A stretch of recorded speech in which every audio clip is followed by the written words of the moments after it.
Vamos, mujeres, vamos, ambulancia. Cha, cha, cha, que vamos esta fonda. Con que se remienda da, cobra más agua cola. Maramba, mamá me duele, mamá me duele, mamá me duele la cabeza, me duele la cabeza. De mi lado sepa, de mi lado sepa. Le echa botar, le echa botar. Abajo corosa, abajo corosa. Vente ya sin media, vente ya sin media. Ay, mi mamá, ay, mi mamá, ay, mi mamá. Me duele, que me duele. Mamá, me duele, que me duele. Mamá, me estoy acabando, me estoy perdigando. Estoy acabando, me estoy perdigando. Ay, mi mamá, ay, mi mamá. Te voy a Oroco, te voy a Oroco. No la conozco, no la conozco. Que me ahogo, me ahogo, me ahogo, me ahogo de la sangre, me ahogo de la sangre, me ahogo de la pulmonía, de la pulmonía. Ay, mi mamá, ay, mi mamá, viva mamá, viva mamá, viva mamá, ay, mi mamá. Agustina y Tita, te juego papá marito, te juego papá marito. Mamá, mamá, la ambulancia, la ambulancia, la ambulancia de la calle, la ambulancia de la calle. Arriba mamá, me estoy acabando, arriba mamá, me estoy acabando. Ay, sí, sí, sí, sí, sí, sí, sí, sí, sí. ¡Viva la ambulancia! Mamá, mamá, ay, mi mamá, ay, mi mamá. Me estoy acabando, me estoy acabando. Todo por los brazos, todo por los brazos. La cabeza, la cabeza. Adiós, mamá, adiós, mamá. Me duele, me duele, me duele. De la reyes, mira la reyes con su hambre, la reyes con su hambre. Ay, mi mamá, ay, mamá, Gregoria Martínez, Gregoria Martínez. Ya yo me vine, ya yo me vine. A mi cacho reyes, mi cacho reyes. A Benito Estrada, a Benito Estrada. Severino Campianes, Severino Campianes. Ay, caramba. Ya yo me vine. Ay, la madre mía.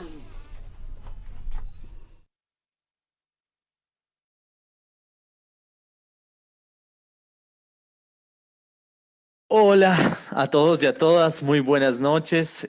Son las 9:04. Hoy estamos, ya no sé ni qué fecha es hoy. Hoy es martes 26 de mayo. Aquí estamos nuevamente desde el andén, transmitiendo desde el barrio San Andrés en la ciudad de San Juan de Pasto, pues saludándolos a todos y a todos los que se van conectando. Por ahí está Vilma Figueroa, a quien le mando un abrazo. Ya está también Caroline, nuestra francesa que está en Bogotá, Mario Fernando, que está aquí en el máster, Cristaleta. Bueno, hoy tenemos una noche especial, una noche muy bonita. Hoy va a ser un día para conmemorar el mes de la afrocolombianidad. Realmente, hoy hablamos precisamente que el Día de la Afrocolombianidad se celebra anualmente en nuestro país cada 21 de mayo.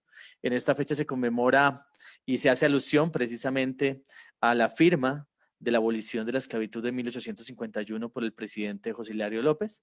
Entonces, aquí ya van llegando nuestras invitadas maravillosas. Andrea, que está por acá, y Josefa Hola, también, que está la. Hola, qué gusto, André, qué gusto saludarte. ¿Cómo igualmente estás? Cris, muchísimas gracias por la invitación. Qué gusto, qué gusto. Y también saludo a Josefa, que hoy vamos a tenerla como un poquito intermitente, porque sé que está municipio de Palenque y la señal es un poquito mala, pero Josefa, qué gusto verte a los años. Hola Cris, ¿cómo vas? Muy bien, qué Gracias por lindo la verte. invitación. No, nada, era muy importante para nosotros pues tenerlas hoy acá conmemorando este mes de la afrocolombianidad. Y pues bueno, antes de empezar la entrevista, sí quería hacer unas lecturas de algo que es importante para que la comunidad conozca, aprovechando precisamente este mes de la afrocolombianidad. Quiero dar una noticia que es de la Universidad Nacional Abierta de Distancia, que es sobre becas estudiantiles 100% pagadas por el Estado colombiano para integrantes de las comunidades afro y indígenas de Nariño, ¿sí? Para poder estudiar en la UNAT con beneficios de 100% en el valor de la matrícula y también con un apoyo en transporte. Entonces, sí me gustaría que todos los que nos están escuchando hoy me ayuden a difundir esta noticia. Ahora se las comparto también por el streaming y por los comentarios de Facebook Live. Entonces, el 26 de mayo al 6 de junio está abierta esta convocatoria. Esta convocatoria es de la Universidad Abierta de Distancia, es para dos programas, es para licenciatura en Pedagogía Infantil y licenciatura en Etnoeducación. Se busca fortalecer los procesos de profesionalización de los pueblos indígenas y afro del departamento de Nariño y al mismo tiempo incentivar y preservar las raíces ancestrales de estas comunidades. Este proyecto que se genera con el apoyo de dineros del sistema de regalías y la gobernación de Nariño, es decir, son recursos públicos que ojalá aprovechemos y aprovechen nuestras comunidades indígenas y nuestras comunidades afro del departamento. Ahora sí, después de esto, pues sí saludar bellamente a estas dos mujeres y bueno, también voy a presentar a un amigo nuestro que está aquí, que va a acompañarnos también como anfitrión del espacio y es nuestro querido Sergio Apraez. Hola Negrito, ¿cómo estás? ¿Qué más, Sergio? ¿Cómo vamos? ¿Qué tal? Buenas noches, amigo Cris, ¿cómo estás? ¿Qué tal, Andrea? ¿Cómo estás, Josefa? Hola, ¿cómo estás? Mucho gusto. Muchísimo gusto y qué placer tenerlas hoy acá. Qué chévere que tengamos cada vez más invitadas también mujeres, qué chévere que vayamos también ampliando los temas y pues sí, que sea el pretexto este mes de la afrocolombianidad para darle entrada a algo que valga decirlo, lo negro por acá siempre pasa, ¿sabes? En el programa nos encanta la música y yo soy de los fieles creyentes que de los mejores, de los aportes más importantes en todos los aspectos de la música se ha hecho desde la cultura afro. Entonces creo que también es algo chévere que podemos hablar porque ustedes son, pues, eh, son personajes importantes para el desarrollo cultural en sus Representantes. comunidades. Entonces eso nos parece muy chévere. Estamos muy contentos de tenerlas hoy acá. La semana pasada, Muchísimas gracias. el sábado también tuvimos aquí a los Plu con Pla y ojalá compartamos algo de Sí. música también con ellos, de la música de ellos. Y bueno, empecemos con Andrea. Bueno, André, muchísimas gracias por aceptar la invitación. Hoy estás acá. Y lo que nos gustaría saber antes de iniciar con todo este proceso es saber quién es Andrea Casanova, ¿sí? Pues qué hace Andrea Casanova y pues que nos cuentes un poquito de ti, André. Y después pasamos con la José. Listo, muchísimas gracias nuevamente, Cris, por este espacio. Un saludo muy especial a todas las personas que nos están viendo a través de redes sociales, en este espacio que ha sido creado justamente para unirnos en estos tiempos de crisis, ¿no? Es decir, el pensar este espacio, el pensar en la comunidad y el tratar temáticas tan interesantes desde un punto de vista, como ya lo decía Cristian, muy fresco, pues hace un acercamiento y una aproximación aún más fuerte en estos tiempos de crisis. Así que muchísimas gracias, Cristian, Sergio, por esta invitación. Saludo cordialmente a José también por hacer parte de este proceso y a todas las personas que nos están escuchando y nos están mirando a través de este espacio. Bueno, frente a la pregunta que nos hace Cris, pues yo no soy muy buena hablando de mí, sin embargo, puedo decir, bueno, soy Andrea Casanova, soy orgullosamente tumaqueña, nací y crecí y viví quizás los mejores años de mi vida en el municipio de Tumaco. A los 8, 11 años me vine a vivir a la ciudad de Pasto junto con mis padres. Acá terminé de estudiar mi bachillerato, realicé mis estudios universitarios. Posteriormente, nuevamente me fui a vivir a Tumaco. Por cosas del destino, terminé en otras ciudades de Colombia y actualmente nuevamente vuelvo a Pasto, que ha sido la ciudad que me ha abierto las puertas y que me ha permitido continuar con mi proyecto de vida. Aquí estudié Derecho y actualmente pues me encuentro vinculada como docente a la Universidad Cooperativa de Colombia desde el programa de Derecho. Igualmente, pues ya Cris lo manifestaba, tengo una maestría en Derecho con énfasis en regulación minera, energética y petrolera, lo cual resulta un poco como fuerte en su Sí, escucha, pero y difícil de principalmente pronunciar, sí. sí, sí, sí. Pero digamos que el enfoque que le vengo dando justamente desde el activismo y desde los procesos que he venido adelantando, inclusive desde estando en el colegio, pues es principalmente enfocar estas áreas del derecho para la protección y el reconocimiento de los derechos territoriales de las comunidades étnicas, especialmente la población afrodescendiente, frente a las industrias extractivas, industrias que han tocado muchísimo a nuestros territorios y que hoy en día pues son sujetos de muchísimos debates en torno al desarrollo, en torno a la protección de la cultura y de las comunidades. Siempre manejo como un poco la paradoja de la abundancia en términos de que como nuestras regiones, sobre todo las habitadas por comunidades indígenas y por comunidades afrodescendientes, son ricas en recursos naturales, tanto renovables como no renovables, pero paradójicamente son las regiones más abandonadas por el Estado y las más explotadas por el Estado y por las multinacionales para extraer los recursos sin dejar pues mayor ganancia o mayor desarrollo a estos territorios. Sin una responsabilidad social real realmente del proceso. Exacto. Uh-huh. Bueno, y como les decía desde el inicio, tenemos los dos extremos de nuestro país, que es algo eso va a formar una paradoja hoy, precisamente. Aquí está Tumaco y acá está también Josefa, que viene de ese hermoso Palenque en el departamento de Bolívar. Josefa, la misma pregunta y muy buenas noches y muchas gracias por aceptar la invitación. Buenas noches, Cris. Gracias por invitarme pues a este espacio que me parece súper interesante, ya que nos permite pues reencontrarnos, sobre todo a ti y a mí, que ya hacía rato que no nos veíamos, Sí. ya hace algunos añitos. Gracias, Andrea, por la invitación, bueno, y por compartir también acá en este espacio. Bueno, ¿quién es Josefa María Hernández Cabarcas?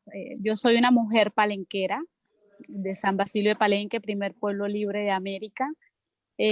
Palenque es patrimonio de la humanidad, tiene una serie de manifestaciones culturales que en 2005 fueron declaradas patrimonio por la UNESCO. Toda mi vida, yo creo que desde muy pequeñita, empecé a trabajar en pro del fortalecimiento de las manifestaciones culturales de San Basilio de Palenque. Luego me fui a la ciudad de Cartagena, soy profesional en lingüística y literatura en la Universidad de Cartagena y justamente lo que me llevó a estudiar lingüística es porque dado que Palenque tiene una lengua propia, una lengua criolla, se requieren de procesos endógenos desde los mismos hablantes que nos permitan fortalecer esa lengua y qué mejor manera de hacerlo sino estudiando una carrera que me permitiera adquirir mayores conocimientos para fortalecer ese proceso comunitario que ya venía pues liderando y apropiándome de él. Luego me voy a Bogotá, estuve trabajando en el Ministerio de Cultura 3 años y medio, precisamente coordinando la política etnolingüística del país. Y luego de Bogotá me voy a Quito, donde conozco a Cris, fuimos compañeros de la maestría en ciencias flaxianos.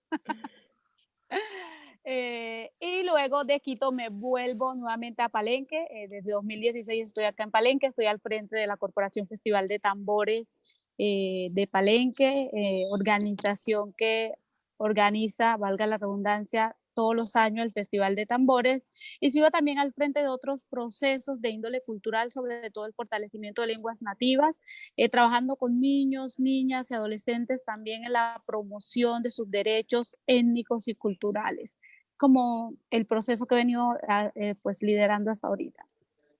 Josefa, gracias. Sobre todo porque es valiosísimo mantener y soportar la dinámica de la cultura palenquera, ¿no? Igual que en el municipio de Tumaco. Eso ha salvado muchas vidas en nuestros contextos. Creo que el arte, la cultura lleva precisamente a la transformación positiva de nuestros territorios. Y bueno, André, frente a ese tema precisamente de la reivindicación de derechos de nuestras poblaciones, de nuestras minorías étnicas, de todas las dificultades históricas que hemos tenido y ese abandono estatal, pues bueno, ¿qué significa precisamente este mes de la afrocolombianidad para ti? O sea, ¿cómo se debe ver? ¿Cuáles son esas reivindicaciones que tenemos que seguir visibilizando y pues construyendo entre todos, ¿no? Porque con esto construimos también identidad. Muy bien, muy buena pregunta, Cris. Digamos que uno de los eslogans que ha permeado la conmemoración del mes de la afrocolombianidad de este año hace referencia o hace alusión principalmente a que se debe celebrar la herencia africana que reside en todos y cada uno de nosotros y se debe conmemorar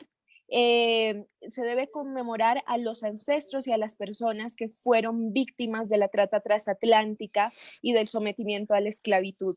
Entonces, partiendo de, digamos que de este eslogan, consideraría que este mes de la afrocolombianidad debe ser tenido como eso, como una celebración respecto a nuestra herencia africana, es decir, América Latina, el mundo en general, ha sido permeado culturalmente, históricamente, científicamente por los aportes de la población afrodescendiente, pero tampoco podemos olvidar todo el proceso y sobre todo para el continente americano, todo el proceso por el cual las personas que fueron esclavizadas y traídas forzosamente desde África han tenido presencia aquí y esta presencia pues ha sido histórica. Entonces creo que debemos tener digamos que una mirada también reflexiva en torno a la conmemoración. Esta conmemoración pues nos va a invitar a que repensemos no solo cuáles han sido los aportes históricos de la población afrodescendiente sobre la construcción de país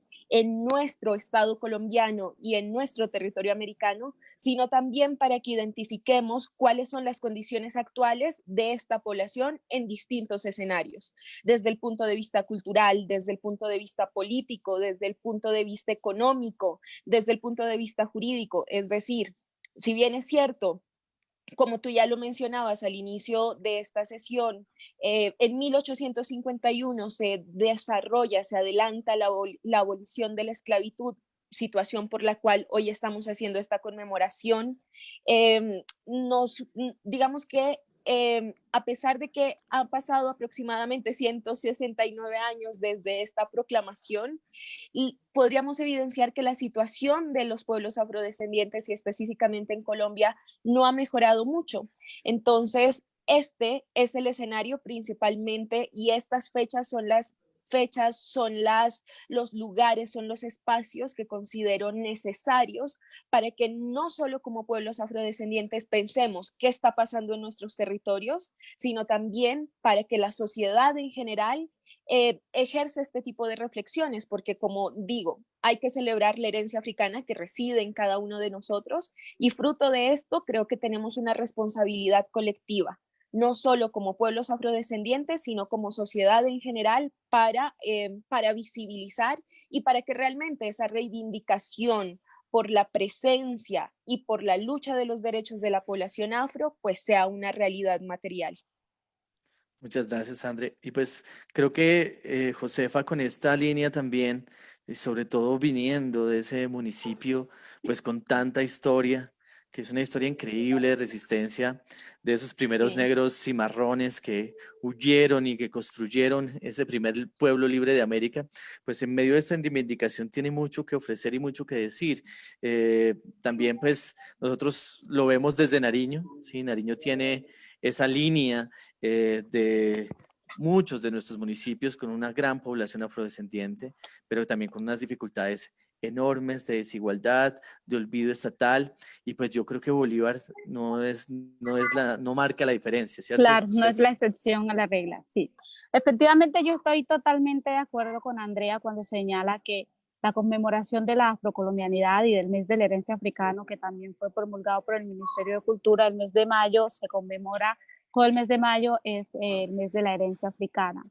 Yo creo que debe ser un mes para reflexionar, para adelantar procesos autorreflexivos de carácter individual y colectivo, de cara pues efectivamente a visibilizar, a promocionar todos esos aportes históricos que hicimos las comunidades negras, afrocolombianas, raizales y palenqueras a la construcción de nación, pero también para revisar en qué estado están nuestras luchas, en qué estado están nuestros procesos comunitarios, en qué estado están nuestros caminos a seguir.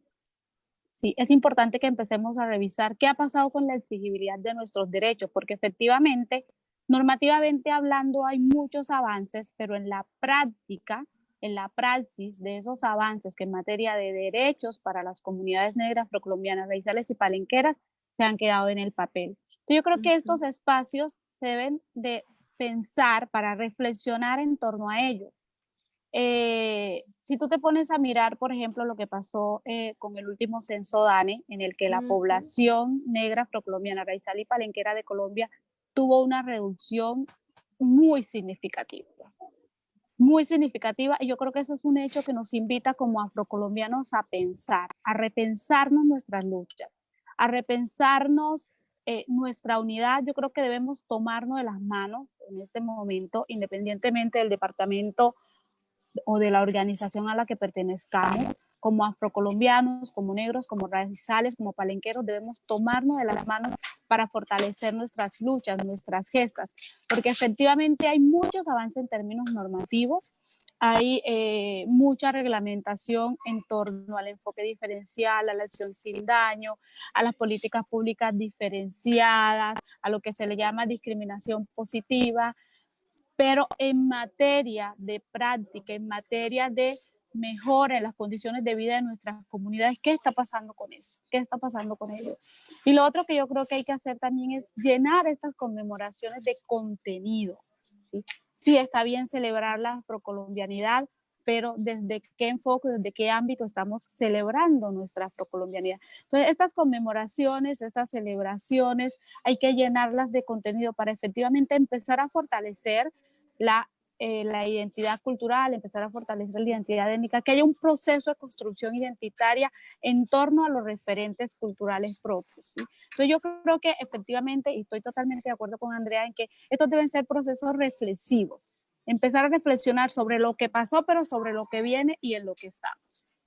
Sí, precisamente hoy leía un comentario tuyo del 2019, como en esos recuerdos que se vienen. Stalkeando. Y decías, no, si me permites leerlo, como el Claro pasado que no sí. perdona, dice, no, mentiras. Dice, que no se le ocurra a nadie felicitarme hoy. Ya he visto varias felicitaciones en Facebook y además y en demás redes sociales. El 21 de mayo es una conmemoración, una fecha para exaltar y conocer nuestras luchas históricas y diarias. No necesitamos un turbante y un vestido afro. Hoy que nos reconocemos como lo que somos, la negritud diario se siente a diario y se lucha a diario. No ha entendido nada, ¿sí? Esa reflexión hoy precisa el lugar, ¿no? Muy contundente además. ¿O no, José? Claro que sí, claro que sí. Esa era la idea. Ese era sí. Estabas un poco molesta ese día. Debiste haber visto muchos turbantes. Bueno, y André, bueno, el Pacífico Nariñense tiene, pues, ese Pacífico Sur, que es Tumaco, Francisco Pizarro, el Sanquianga, donde está Mosquera, La Tola, Olaya Herrera, el Charco, está el Triángulo del Telempí, hay población afro también en esa zona del Patía, que es bastante grande, o sea, está como sectorizada la población afrodescendiente en Colombia, en Nariño. Lastimosamente, ese corredor es el corredor de la violencia hoy en nuestro departamento. Es el corredor del narcotráfico y es el corredor de todas esas, de esos grupos armados ilegales que tienen hoy azotado a todo nuestro territorio, ¿sí? Muchas veces, y se lo ha dicho históricamente, ese esas minas de oro, de barbacoas, fueron precisamente las que llevaron a los primeros afro a esas zonas, y muchos de los pueblos que se crean alrededor precisamente son de estos afros que huyen de esas violencias que traía la esclavización. Hoy vivimos también otro tipo de esclavización, André, en esa zona. ¿Cómo ves esa situación actual de nuestros pueblos del Pacífico en Nariño? Bueno, la situación actual de nuestros pueblos en el departamento de Nariño, pues nos llevan a un panorama supremamente difícil, complejo.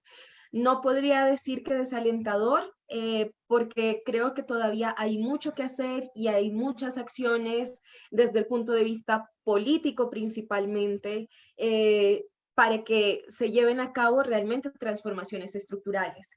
Pero más allá, quizás, y para comprender un poco cuál es la problemática o de dónde se derivan las problemáticas que hoy en día tienen el pueblo, pues que hoy en día tiene la población afrodescendiente en el departamento de Nariño, y no solo en Nariño, reitero, en todo el territorio colombiano, yo la podría enmarcar a un factor que ha sido determinante, y este factor determinante es el racismo estructural. Cuando nosotros comprendemos que justamente la población afro no está en condición de pobreza, bajo este mito y bajo esta construcción errónea de que el que es pobre es porque quiere, o de que la población afro hoy en día no cuenta con energía eléctrica, no cuenta con servicios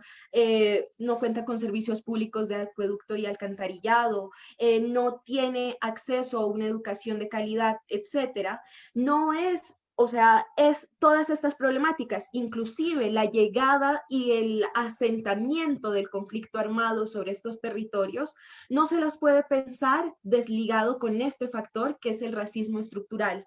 Racismo que no únicamente ha sido ejercido, digamos, o que no únicamente se ejerce por las poblaciones o por la sociedad civil que discrimina al diferente, que discrimina al subalternizado, sino que este racismo estructural también se ve reflejado en cómo el mismo Estado percibe a las personas racializadas.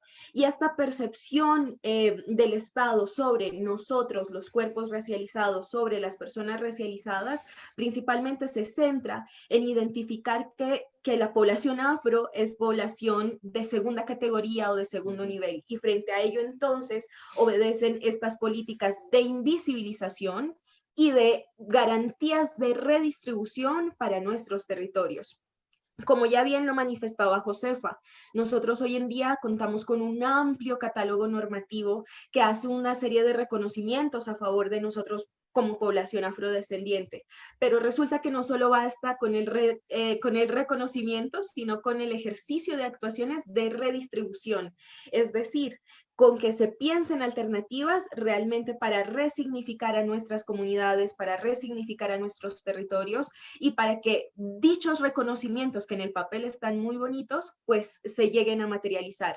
Lastimosamente, fruto de estas dinámicas de exclusión que no solo se presentan hoy, sino que este racismo estructural ha permeado y ha persistido prácticamente desde que pisamos América, desde que se gesta esta idea o esta noción de colonización, pues no se ha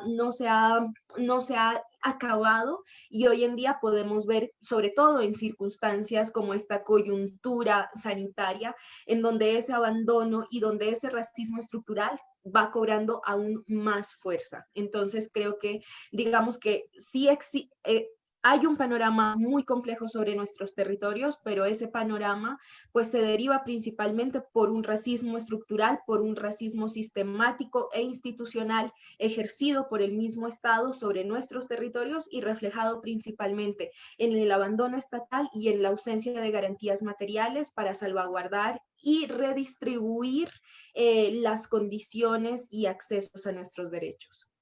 Víctimas y revictimización es lo que existe en el Pacífico nariñense y en nuestros pueblos de piedemonte costero. Josefa, Bolívar tiene unas características especiales, pues ustedes tienen muy cerca Cartagena también, ¿no? Pues que es la ciudad turística, la joya de la corona en Colombia. pero Palenque también es un municipio muy abandonado por el Estado. Así se tenga todos esos reconocimientos históricos y esos reconocimientos patrimoniales que tiene. Claro que sí. ¿Cómo se vive, Es más, es más, cuando Palenque es declarado patrimonio en el 2005, muchos de los palenqueros pensaron o llegamos a pensar que eso permitiría que el Estado volcara su mirada hacia San Basilio de Palenque y que ese abandono estatal en el que hemos estado sumidos desde la misma fundación del poblado, pues fuera de alguna manera reduciéndose. Por el contrario, la declaratoria de patrimonio trajo consigo una serie de elementos negativos, dado que llegó muchísima gente a Palenque de distintos lugares de Colombia y el mundo, trayendo una serie de prácticas nocivas para la comunidad, para las manifestaciones, para los portadores. Y el abandono estatal siguió persistiendo. Y siguió persistiendo porque como consecuencia de ese racismo estructural del que hablaba Andrea, que además es un racismo que no se reconoce, la gente, el Estado, las organizaciones, las instituciones, no reconocen que Colombia es un país racista, no reconocen que hay un racismo de Estado. Entonces, como producto de ese racismo que se ha intentado invisibilizar, pero que es tan fuerte, es tan fehaciente, que sigue estando allí en cada una de las acciones, la institucionalidad que llega a Palenque llega con una oferta. O sea, es una oferta construida, diseñada en escritorios que responde a la oferta institucional, pero no responde a las necesidades y realidad cultural, económica, política, medioambiental de la comunidad. Entonces, efectivamente, tenemos que señalar aquí que producto de ese racismo, la desigualdad tiene un ámbito, tiene un aspecto étnico. En ese sentido, las brechas de desigualdad que existen entre los palenqueros, entre las distintas comunidades negras del Caribe con el resto de la sociedad colombiana, se han ido incrementando, porque efectivamente hay un abandono estatal, hay una falta de oportunidades. Nuestros jóvenes terminan el bachillerato y un alto porcentaje no logra ingresar a la universidad, y los que logran ingresar a la universidad ingresan en instituciones de baja calidad, universidades de garaje, etcétera, etcétera, porque efectivamente no hay una política dirigida a mejorar las condiciones de vida de las comunidades negras procolombianas, raizales y palenqueras. Los desarrollos normativos son muchísimos, pero se han quedado allí en el papel, y esos desarrollos normativos no han aterrizado, o sea, no se han convertido en elementos que permitan mejorar las condiciones de vida de las comunidades en todo el ámbito colombiano. Si tú vas a cualquier comunidad negra en Colombia, vas a encontrar que las realidades son las mismas, con otros nombres, con otra geografía, con otra demografía, pero la realidad de nuestras comunidades siguen siendo las mismas. El ceso de abandono estatal. El ceso de abandono estatal. Bueno, voy a saludar a algunas personas que nos están escribiendo. Hay mucha gente emocionada en el chat con el tema. Está felicitándonos precisamente por el mismo.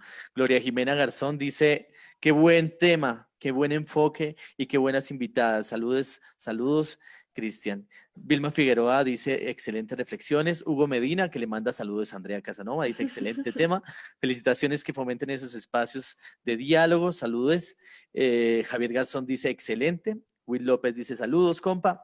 Por ahí le mando un abrazo también a Giancarlo Kreisberger, que se acaba de conectar, a Carlos Andrés Muñoz Lazo y a todos los que poco a poco se van a ir conectando a este andén, que pues es un espacio precisamente de tertulia y de reflexión, con un tema maravilloso que nos trae hoy, que es precisamente esta conmemoración del mes de la afrocolombianidad, y con dos mujeres que, como ustedes ven, aparte de ser brillantes en lo que hacen, están empoderadísimas del tema. Y bueno, Sergio Praes, mi hermano, ¿qué se nos viene entonces? Yo tengo, bueno, vamos a ir con musiquita que queremos que nos recomienden las invitadas y que vayan pensando, pero antes de eso quiero hacerles una pregunta en dos partes. Bueno, yo también soy fiel creyente de que hay un ejercicio sistemático del poder que lo que busca ratificar todas estas dinámicas a las que ustedes se referencian, sobre todo desde el racismo estructural, desde la invisibilización de las comunidades, desde los procesos de abandono que llevan a estos altos índices de inequidad. Me encanta la percepción de Josefa sobre la oferta del Estado a nivel institucional. Te aseguro que no es exclusivo tampoco es de todas las comunidades. En las comunidades afro, yo creo que hay más organización a veces que en que las comunidades ordinarias, por decirlo de alguna manera, o no racializadas a nivel institucional, deberíamos tener. Pero mi pregunta es la siguiente: ustedes básicamente están desde un activismo, desde el pensamiento y desde el ejercicio comunitario, es muy importante. ¿Cómo es su relación con esa institucionalidad? Es una relación de amor y odio, me imagino, porque de cualquier manera son herramientas que permiten alcanzar objetivos, son reclamos que se le hace a la institucionalidad desde lo que señalaban, que puede avanzar a nivel político y a nivel del desarrollo del papel, pero en la práctica claramente no se desarrolla, entonces también son reclamos a la institucionalidad. Entonces esa relación de amor y odio o de odio-odio, más bien, que se puede presentar Sí. con la burocracia, etcétera, tiene unos niveles en el activismo. Y en los puntos prácticos que quisiera interrogarles, por ejemplo, primero de pronto a Josefa, pensar en esta categoría de patrimonio, haciendo un símil con el carnaval, que también fue declarado patrimonio. Es distinto, no es una comunidad, claramente es distinto la categoría de patrimonio inmaterial, pero sí me parece que pasó algo con la declaración de patrimonio, y es que una exigencia externa fija unas dinámicas y unas condiciones de representación de ese acto cultural, que la verdad a veces, y a la opinión de muchos, ha ido en detrimento de del desarrollo de la manifestación como manifestación cultural, porque la cultura no es una foto, es dinámica. Claramente, entonces, va a tener unas dinámicas que no van a obedecer necesariamente a ese diseño, y sobre todo cuando viene desde afuera. ¿Qué pasa en Palenque con esa declaración de patrimonio? ¿Creerías tú de pronto, y se me ocurrió mientras hablabas, que la declaración de patrimonio ha ido en detrimento de la cultura? Porque a mí se me hace que en las fiestas de acá puede ser algo un poco más específico, si quieres hasta temporalmente, pero en la declaración de la comunidad entera como patrimonio, lo que implicó fue un detrimento en la medida en que el reclamo institucional fue adáptense a esta mirada. ¿Y cómo fue esa resistencia? Claro que sí. La declaratoria de Palenque es particular en el sentido en que, como bien lo mencionaba, se declara el espacio cultural de San Basilio de Palenque. Todas las manifestaciones culturales que convergen allí, e incluso los portadores de esas manifestaciones culturales, porque son manifestaciones vivas que están íntimamente ligadas con la cotidianidad palenquera, son acciones y prácticas que nosotros desarrollamos de manera espontánea. Entonces, todo ese acervo cultural que converge en este espacio fue declarado Patrimonio de la Humanidad. En ese sentido, el Estado colombiano, en cabeza del Ministerio de Cultura, que es el ente rector, debió diseñar, implementar, disponer y apropiar recursos para adelantar una serie de acciones que fortalecieran estas manifestaciones culturales. Efectivamente se diseñaron en lo que inicialmente se llamó Plan Decenal de Acciones. Luego, con la nueva normativa, ya no es un plan de acción, sino un plan especial de salvaguardia, que es un PES, y se empezaron a diseñar una serie de acciones que se quedaron en el papel. Sí, la comunidad identificamos en conjunto con mesas de trabajo, con trabajo comunitario, cuál era el estado de cada una de esas manifestaciones y qué acciones se deben adelantar para que esas manifestaciones se sigan preservando.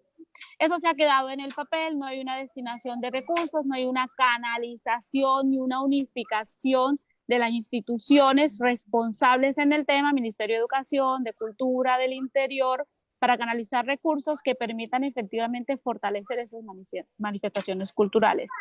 Por el contrario, ello trajo o incrementó de alguna manera el turismo hacia la comunidad, un turismo indiscriminado, sin ningún tipo de regulación, en el que puede llegar cualquier persona, cualquier día, y sabemos que ese turismo indiscriminado de una manera tan abierta y de una manera tan irresponsable ha traído una serie de prácticas ajenas a la comunidad que, lejos de fortalecer nuestro acervo cultural, lo ha venido debilitando. Ha sido la misma comunidad la que ha venido organizándose y fortaleciéndose y desarrollando procesos endógenos que les permitan efectivamente contrarrestar esa ola negativa que vino a partir de la Declaratoria de Patrimonio.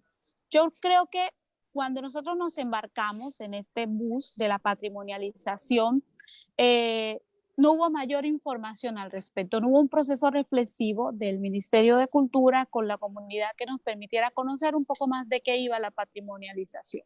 Efectivamente, nosotros pensamos que eso iba a permitir que el gobierno volcara su mirada hacia San Basilio de Palenque y que a partir de la cultura nosotros pudiéramos mejorar nuestras condiciones de vida de las nuevas generaciones. Así que esa carencia de oportunidades de empleo, de acceso a la educación que existe hoy en día en la comunidad y que es tan fuerte y que es tan latente, que un alto porcentaje de palenqueros, aproximadamente un 70% de los palenqueros viven en las ciudades de Cartagena, Barranquilla, en Venezuela, Riohacha, porque la comunidad no te permite, si tú quieres tener mejores oportunidades, si tú quieres estudiar, te toca irte de Palenque. El éxodo de los palenqueros es bastante alto porque no hay condiciones en San Basilio de Palenque para vivir aquí. Si somos unos pocos los que estamos acá en Palenque, y efectivamente eso también ha debilitado la cultura, porque no es lo mismo recrear un lumbalú en Cartagena o en Barranquilla que recrearlo en San Basilio de Palenque. Es más, lo más probable es que no puedas recrearlo, porque no hay el espacio, no están las condiciones para efectivamente realizar esa práctica cultural que es tan importante para la vida espiritual de la comunidad palenquera.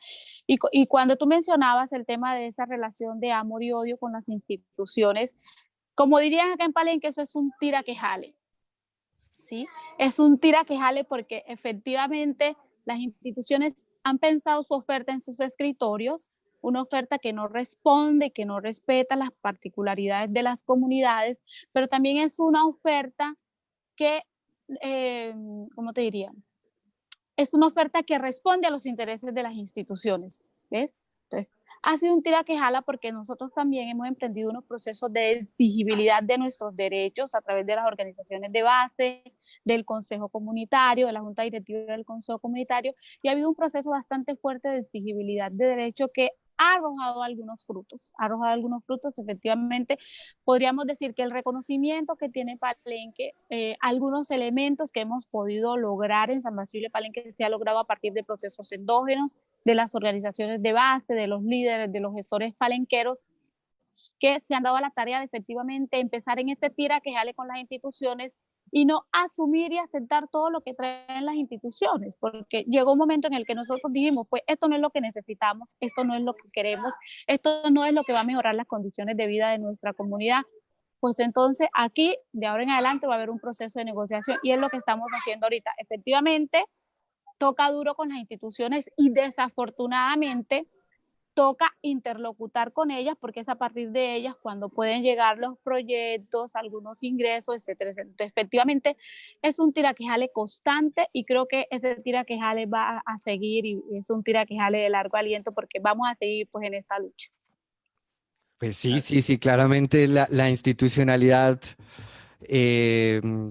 pues yo casi que plantearía un poco la anarquía en los términos más puristas versus ese endamiaje institucional que a veces me parece grotesco, en el sentido más amplio de la palabra, y a veces Ahí reflexionamos uno como lo lo que pasó en siente. el Cauca, que fue terrible lo que pasó en el Cauca en estos días, ese menosprecio a las mismas comunidades Sí, por parte de las mismas instituciones, que pues no se ve, pero está en el entramado que manda desde el centralismo bogotano en estas dinámicas culturales, sobre todo en estas dinámicas étnicas, ¿no?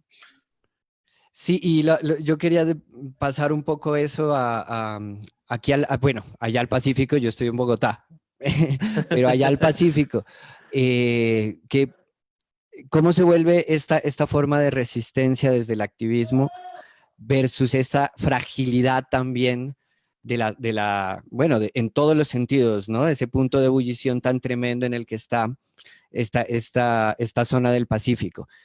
Pero cómo se vuelve en esto, y volveremos a ello desde la musiquita, con la cultura, porque la cultura se vuelve esa gran herramienta primero de un significado profundísimo y que puede llegar y democráticamente asequible en la medida que puede llegar a cualquiera. Pero cómo tratar de fortalecer esos procesos culturales desde el activismo también, porque a mí me parece que el arte, yo soy fiel creyente que el arte debe estar comprometido, que no puede ser inocuo y mucho menos aséptico con lo que está pasando a su alrededor, todo lo contrario, son antenas de lo que sucede. ¿Qué pasa con el arte en sus comunidades? ¿Cómo lo ven ustedes? De pronto, Andrea, cuéntanos cómo en tu experiencia y en Tumaco de pronto también que hay un boom, yo lo he visto en los últimos años, de unas manifestaciones que no veía una circulación tan efectiva desde hace tiempo, ¿sabe? Bueno, que creo que es inédita esa circulación que ha tenido algunos productos culturales de la región del Pacífico. ¿Tú cómo ves ese boom y esta forma de cultura como resistencia? Y antes Muy de que bien, conteste, sí, vayan pensando la canción, por favor, yo Josefa. ya la Y tengo. listo, no la dices. Muy bien, muy bien, muy bien, Sergio. Estoy de acuerdo contigo. Y resulta que, digamos que la cultura no ha sido únicamente una herramienta actual, la música, el arte, no únicamente ha sido una herramienta actual para las comunidades afrodescendientes, sino que ha sido una herramienta histórica para las comunidades. Es decir, si nosotros nos remontamos a la época de la colonia, ¿qué era lo que hacían las personas esclavizadas en ese momento como acto de resistencia y como acto de libertad? Crear música. Entonces, considero que la música y que el arte en general ha ido muy de la mano a los procesos de resistencia de nuestras comunidades, y el comprender que hoy en día, por ejemplo, en dinámicas tan fuertes como las del conflicto armado, las cantadoras ejercen todo ese acto de reconciliación, de resiliencia a partir de la música, pues nos lleva a comprender que prácticamente desde que las personas racializadas fueron sometidas a este proceso de esclavitud, el arte ha sido un mecanismo no solo de resistencia, sino también de liberación y de la concepción de la libertad. Ya muy bien lo manifiesta Nina Simone, ¿no? Dentro de muchas de sus canciones. Nina es quizás una de las cantautoras que más admiro al respecto, puesto que plasma esta idea, esta noción de la libertad. Y si quizás nos remontamos un poco a conocer su historia y a conocer el contexto en el que ella empieza a andar en este ámbito de la música, en este ámbito cultural, también nos refleja cómo va de la mano lo cultural con la resistencia y con la concepción de la libertad. Y esta concepción de la libertad no es una concepción de libertad occidental, sino una concepción de libertad que va más allá de los presupuestos legales y de los presupuestos normativos y de los reconocimientos internacionales que se le ha dado. Entonces, frente a eso, digamos que haciendo un poco la claridad al respecto, es decir, pensando que la cultura y que el arte ha acompañado a los pueblos afrodescendientes históricamente como ejercicios de resistencia y como mecanismo para la liberación individual y colectiva, consideraría que hoy en día, digamos, nos enfrentamos a problemáticas y a situaciones distintas, los cuales nos llevan nuevamente a llegar a estas herramientas para seguir asumiendo nuestros dolores, nuestras alegrías, y para seguirle manifestando al mundo, al Estado, a la sociedad civil que aquí estamos y seguimos resistiendo. Quizás un poco de la mano con las apreciaciones que tú y Josefa y Cristian nos venían comentando hace un momento. Digamos que existe una relación de amor y odio con la institucionalidad, pero principalmente debemos reconocer que todos los derechos que hoy en día como comunidades tenemos no han sido derechos que se han otorgado, sino que han sido derechos por los cuales se han movilizado y se ha luchado. En este orden de ideas, pues considero, por ejemplo, que desde el ámbito cultural, esta es una forma de decirle al Estado, hey, aquí estamos exigiendo, aquí estamos y continuamos resistiendo, porque pues no estamos en las condiciones que consideramos que como seres humanos en condiciones de igualdad, pues deberíamos estar. Entonces, hoy en día, por ejemplo, ya sabemos que el municipio de Tumaco y que la costa pacífica nariñense se encuentra gravemente afectada por dinámicas del conflicto armado, por la existencia de bandas criminales, por la presencia del narcotráfico, por la llegada de diferentes actores que han afectado al territorio, y justamente el pensar que desde que los niños, niñas y adolescentes, que quizás son las personas que son más vulnerables en estas dinámicas y en este conflicto, pues la música y los procesos culturales han sido una forma de rescatar a estas comunidades y de rescatar a estas poblaciones de estas dinámicas. Por ejemplo, aplaudo mucho la labor que ha hecho Plucompla, la fundación y la fundación en general, respecto para decirle a los niños, niñas y adolescentes que están en el marco de estas situaciones tan complejas, que realmente se puede resistir, que se puede hablar y que se puede generar transformaciones a través del arte. Entonces, considero que, en pocas palabras, el arte y la cultura es fundamental, no solo para el reconocimiento de nuestros pueblos, sino también para la pervivencia y la resistencia de ellos en estos contextos tan difíciles. Muchas gracias, Sandre, por esa bella Muchas introducción. gracias. Ahí queríamos saludar mientras pensamos en cuál es la canción que nos vas a poner y nos vas a sorprender, André.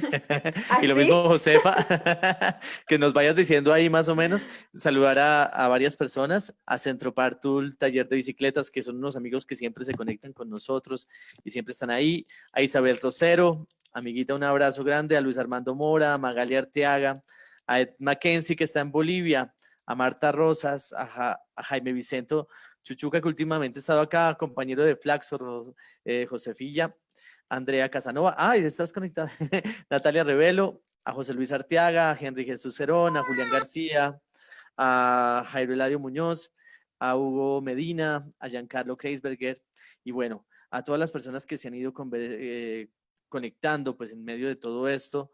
Y bueno, José, ¿qué has pensado? ¿Ya tienes una canción pensada para esta noche? Claro que sí. Tengo una canción que es una Ajá. canción del Sexteto Tabalá de San Basilio de Palenque, que es uno de los Ajá. grupos más importantes de la comunidad, y es una canción que se llama Esta tierra no es mía. Es una canción protesta que cuenta todo el proceso de pérdida del territorio de San Basilio de Palenque. Es una canción que me gusta muchísimo y que creo que es súper pertinente para estos temas que hemos venido conversando. Bien, entonces a nuestro querido Mario Fernando Cejo, que hoy nos está ayudando en el máster. Máster, si la escuchaste, Sexteto Tabalá, Esta tierra no es mía. Y nos vamos con ese temita, mientras lo comparte, recordarles pues la noticia, la buena noticia que tenemos hoy de la Universidad Nacional Abierta y a Distancia. Becas para la población afro y para la población indígena, son aproximadamente 630 becas, y la convocatoria va desde hoy precisamente hasta el 6 de junio. No tenemos mucho tiempo, así que hay que hacerlo de una. Entonces, de Josefa Hernández. Y vamos, muchísimas gracias por acompañarnos.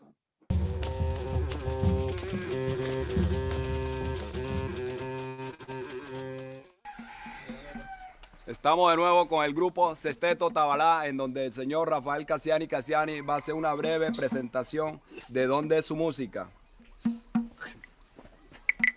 Bueno, esta música es Néctar de Palenque, San Basilio de Palenque. Esta música dicen que es cubana, pero nosotros con su música tenemos unas raíces de África, porque el fundador fue un africano y la música de nosotros también tiene raíces de África. Y le vamos a cantar Esta tierra no es mía. Atención.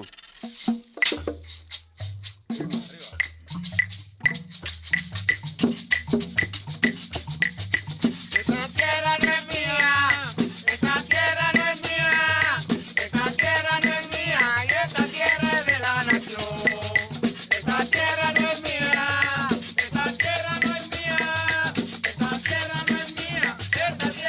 la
Rafael Cassiani, el popular Paito, Cayetano Blanco y Bartolo Cañate, Emiliano Cassiani en Marimbero. Por ahí.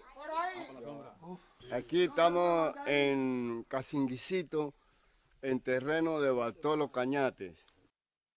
Qué bello. Tabalá, Sexteto Tabalá. Esta tierra no es mía.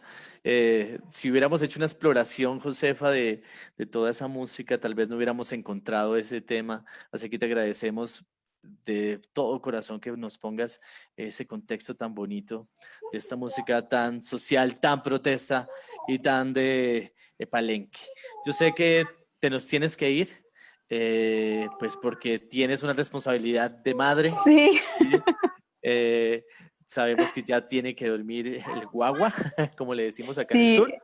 Entonces, pues quería que antes te despidieras y pues te despidieras prometiendo, sí, que vas a volver y que ese contacto con Andrea Casanova de este sur del país y con nosotros va a continuar. Tenemos un montón de experiencias culturales acá en Nariño y pues tú tienes en las manos algo que es interesantísimo, que es el Festival de Tambores de Palenque, y ese intercambio, de una vez te lo propongo. Vamos a tener que hacer algo, Josefa, para poder llevar algo de Nariño allá y para poder traer algo de Palenque acá. Claro que sí, por favor, es una deuda. Cris, muchísimas gracias, me encantó verte nuevamente después de tanto tiempo. Sí. Andrea, un gusto conocerte. Sergio, muchísimas gracias por la invitación. Espero efectivamente que sigamos en contacto, que sigamos conversando, buscando caminos para reencontrarnos y obviamente para seguir conversando estos temas que son tan importantes y tan interesantes para nuestras comunidades. Agradezco muchísimo de verdad por el espacio, bueno, y espero que sigamos conversando más adelante. Muchísimas gracias. Todos los abrazos del mundo. Un abrazo, Josefa. ¿Cómo se llama tu bebé? Todas estas. Rodrigo José. Rodrigo José. Adiós, tenía que tener el José. Saludos. Chao, saludos a Rodrigo.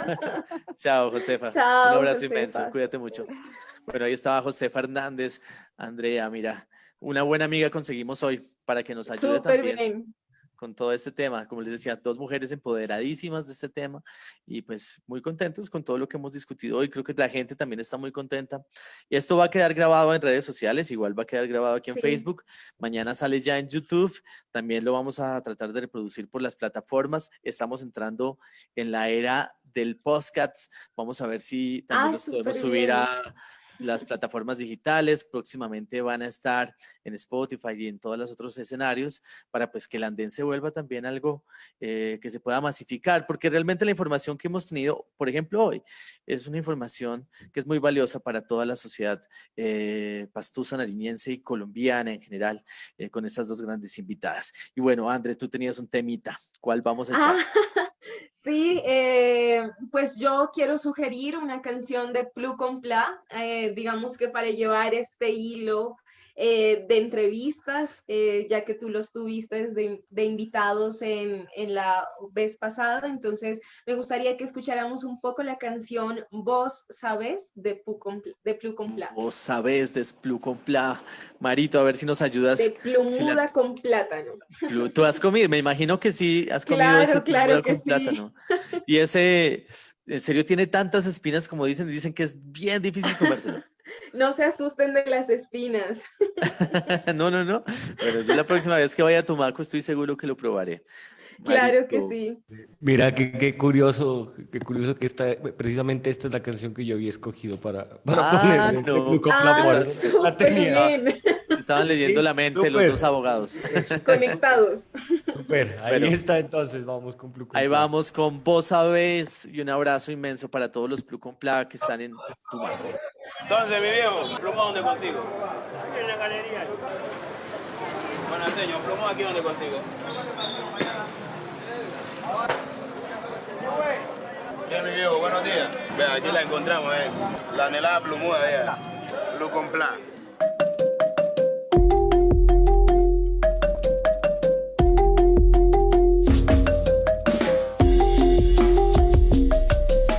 Cimarrón, cimarrón, cimarrón, cimarrón, cimarrón, cimarrón, cimarrón, cimarrón. Oílo, pues, oílo, así es que.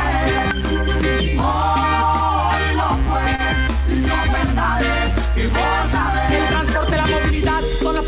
la gran ciudad, mientras aquí nos vemos caer, uno a uno desaparecer.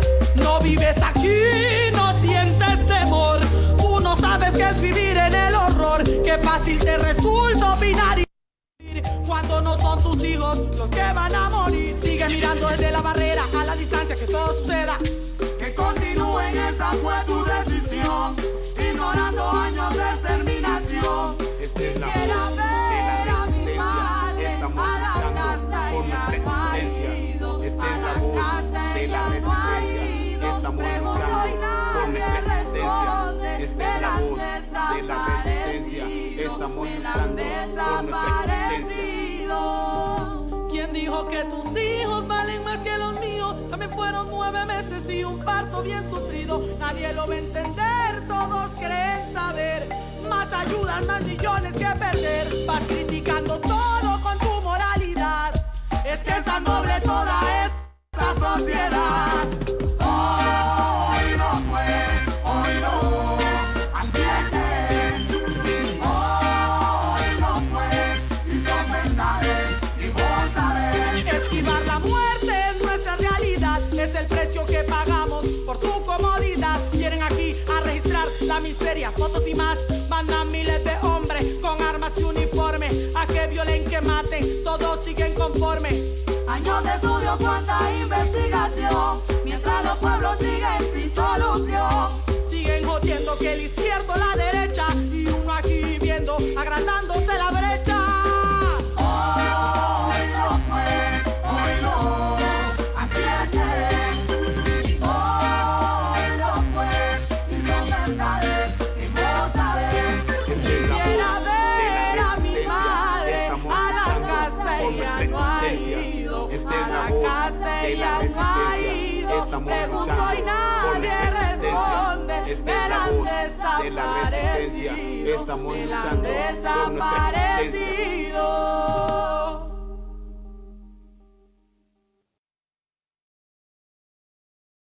Fue Plu con Pla, precisamente, desde la perla del Pacífico, el bello Tumaco. Ahí saludando a otros amigos que se van conectando, a Claudita Marcela Ruiz Vallejo. Un abrazo enorme, mi niña. Ojalá estés bien con Estefano y tus guaguas. Bueno, André, aquí seguimos. Sergio tenía por ahí una pregunta Aquí seguimos. precisamente sobre esos recuerdos de esa bella perla del Pacífico. Porque seguramente, y estoy muy seguro, que recuerdas cosas muy bellas de eso. Sergi. Pues sí, ¿no? Lo que pasa es que hemos hablado como, yo no sé, a veces caer a veces en los clichés culturales también es inevitable, y nos hemos referido pues no digo que aunque sea un cliché, sino como que al tema álgido, inmediato, que es como a la situación difícil siempre de los pueblos afro. Pero entre otras, sí me parece que está la otra parte, ¿no? Y es la cantidad de cosas hermosas que son tanto los aportes a las culturas en generales, pero también sus mismas prácticas. Entonces quería preguntarte de pronto que a manera de anécdota nos cuentes, primero, ¿cuál es el recuerdo más feliz que tienes allá de esa infancia en Tumaco? Y segundo, ¿cuál es el lugar más lindo para ti de allí del Pacífico? Si quieres, tómate tu tiempo, Sí. piénsalo. Una pregunta no tan fácil como quién No tan eres, fácil, aunque sí, suene sí. como filosófico, pero Adelante. sí.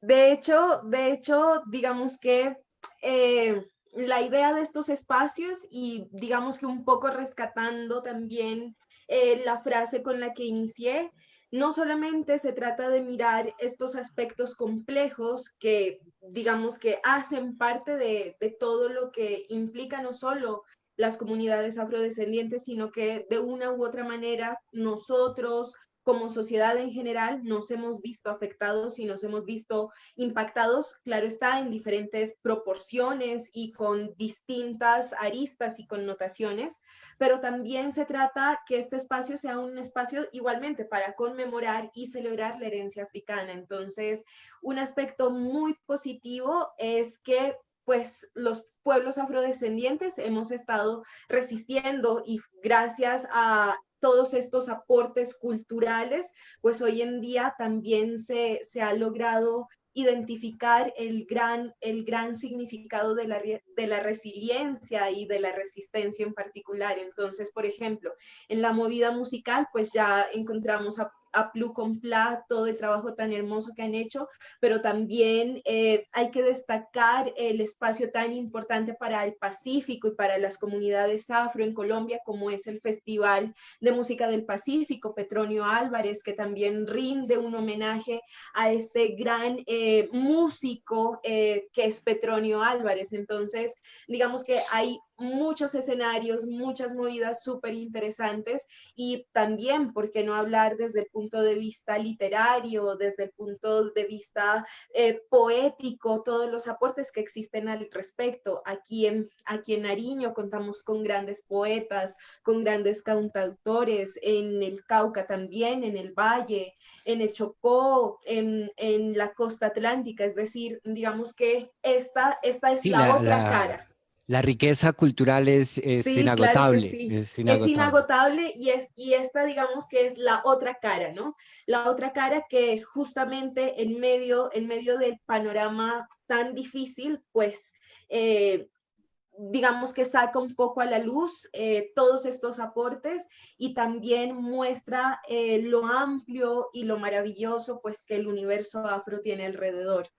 Ahora bien, digamos que centrándonos un poco en la pregunta, digamos que para mí es también un poco complejo elegir un solo recuerdo, puesto que, como ya lo manifesté al inicio, nací, crecí en Tumaco y ahí pasé los mejores años de mi vida.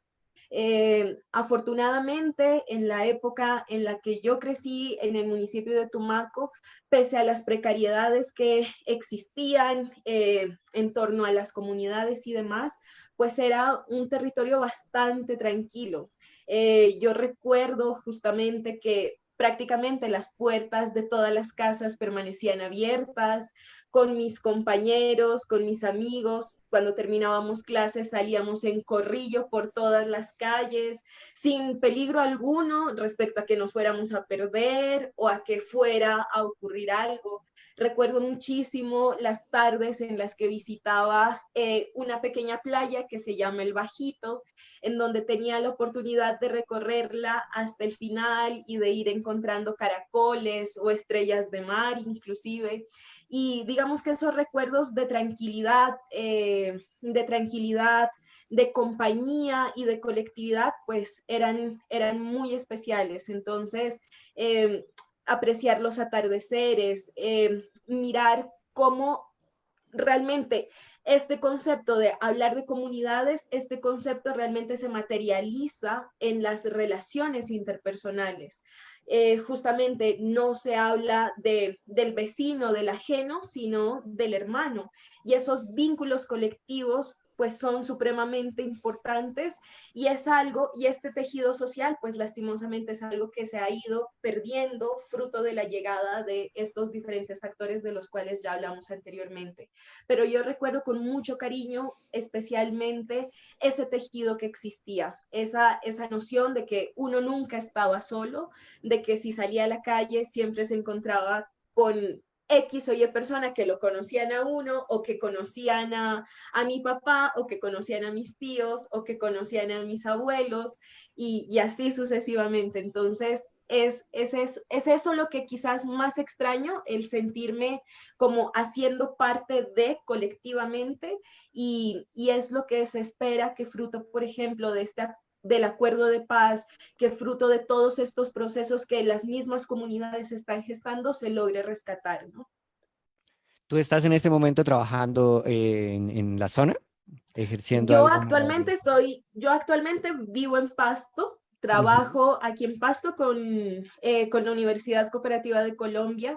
Sin embargo, dentro del marco de varios proyectos de investigación que dentro de la universidad adelantamos, hemos tenido la posibilidad de tener incidencia nuevamente en Tumaco, y cada que tengo la oportunidad de ir, digamos, entre comillas, como forastera o desde el entorno en el que trabajo, siempre es bienvenido. Quiero rescatar, por ejemplo, una iniciativa muy bonita que desarrollamos con el grupo de investigación con el que trabajo el año pasado respecto a la capacitación de aproximadamente 50 mujeres lideresas en el municipio de Tumaco respecto a diferentes proyectos y digamos que justamente el llegar al territorio, el escuchar a las mujeres con sus diferentes iniciativas nos muestra que así como hay muchos actores malos, también hay mucha gente buena apostándole a transformaciones desde diferentes sectores, es decir,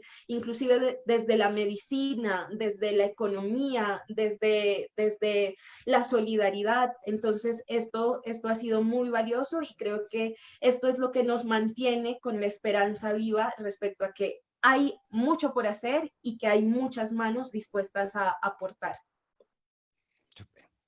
Claro, esa perla del Pacífico, como lo decíamos, es maravillosa.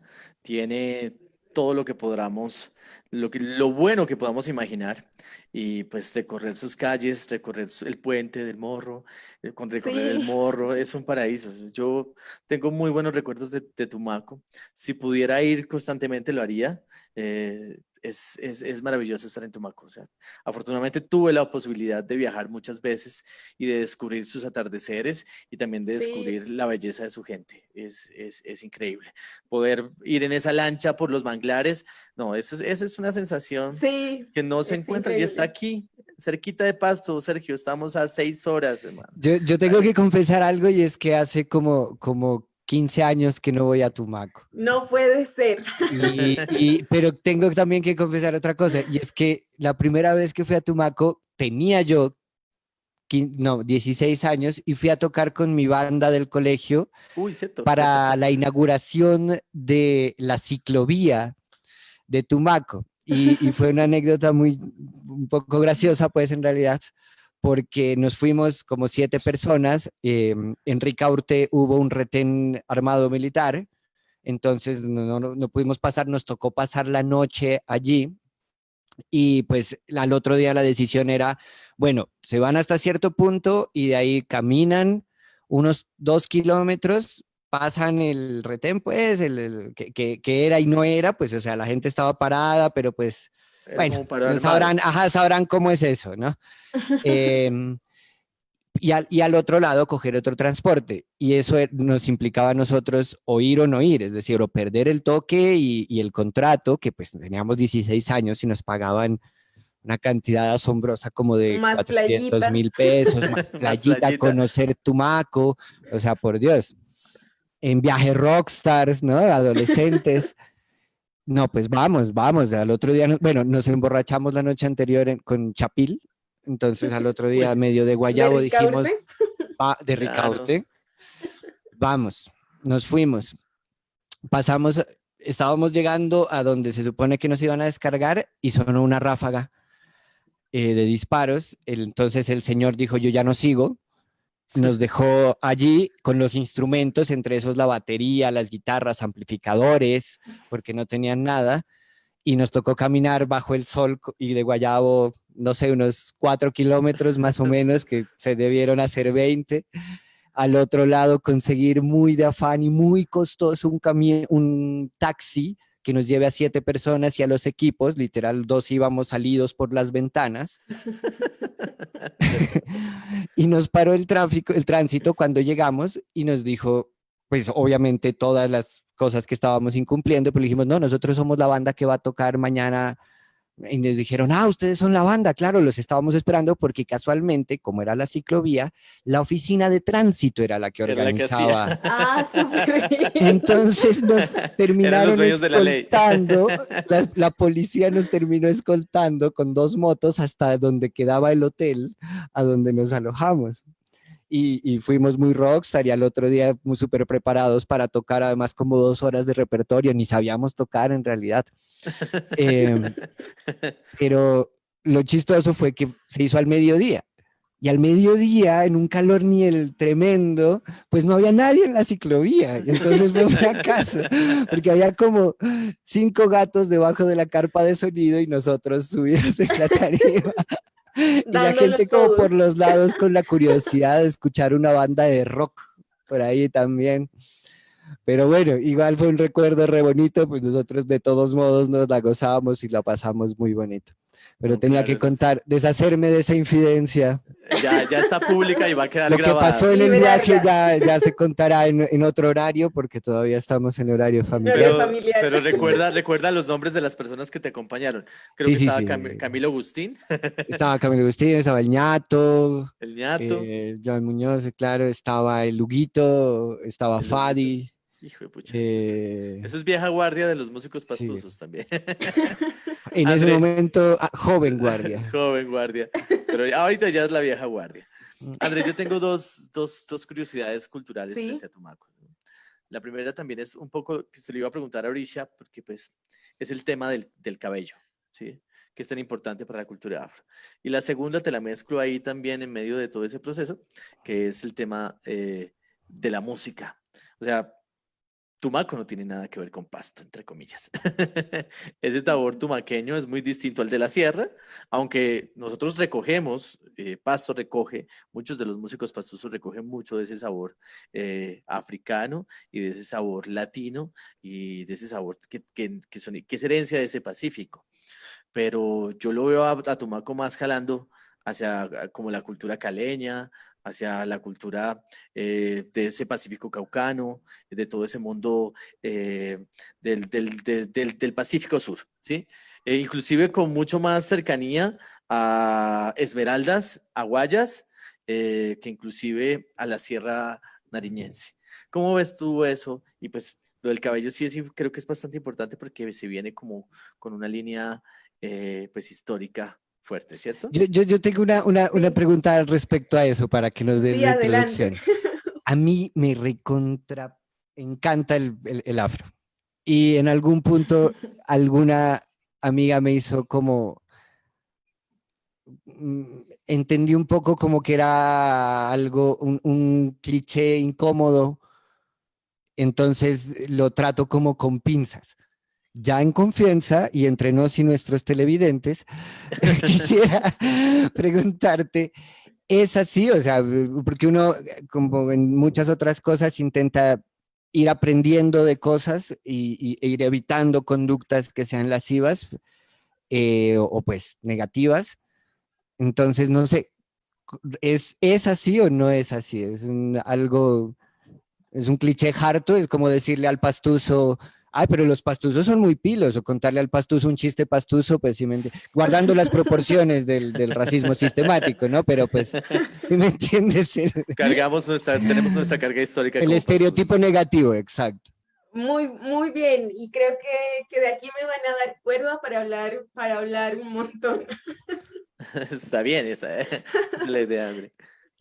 Bueno, frente a la primera pregunta, articulada pues a lo que nos expone Cristian y lo que nos expone Sergio, digamos que el cabello afro ha sido ya, digamos que todo está ligado desde un factor histórico.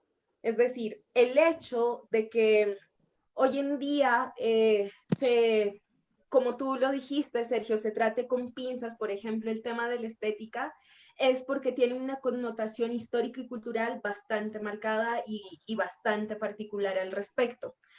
Frente a ello, nosotros podríamos decir que el cabello afro es un símbolo de resistencia. ¿Y por qué es un símbolo de resistencia? En los términos de que por ejemplo, la historia del turbante viene asociada a la connotación o a la idea o noción que existía respecto a la estética de la mujer negra. En la época de la colonia se entendía que, por ejemplo, la mujer negra no podía llevar su cabello al natural, no lo podía llevar suelto porque resultaba tentador. Y al resultar tentador, dentro de una sociedad altamente religiosa, altamente confesional, pues era símbolo de lo malo, era símbolo del demonio y cosa parecida.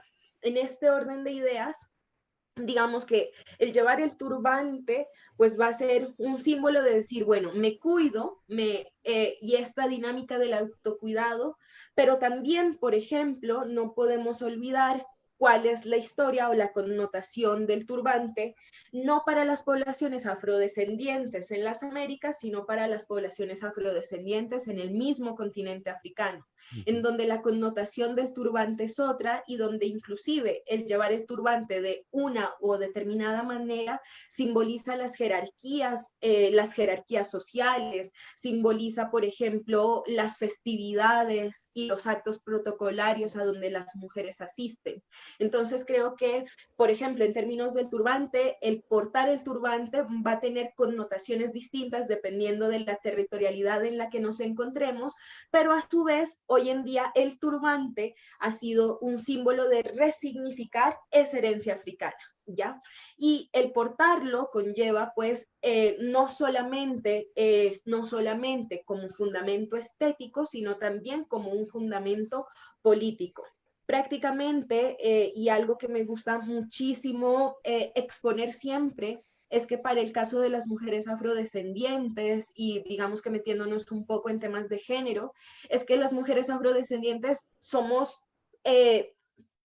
políticas así no queramos, y somos políticas en el sentido estricto de lo que es la política, no como las variantes de poder y burocracia bajo las que hoy se entiende. Entonces creo que entender estas dinámicas y entender a la población afrodescendiente, el entender a la mujer afrodescendiente y sus subjetividades políticas, pues lleva una trascendencia muy importante.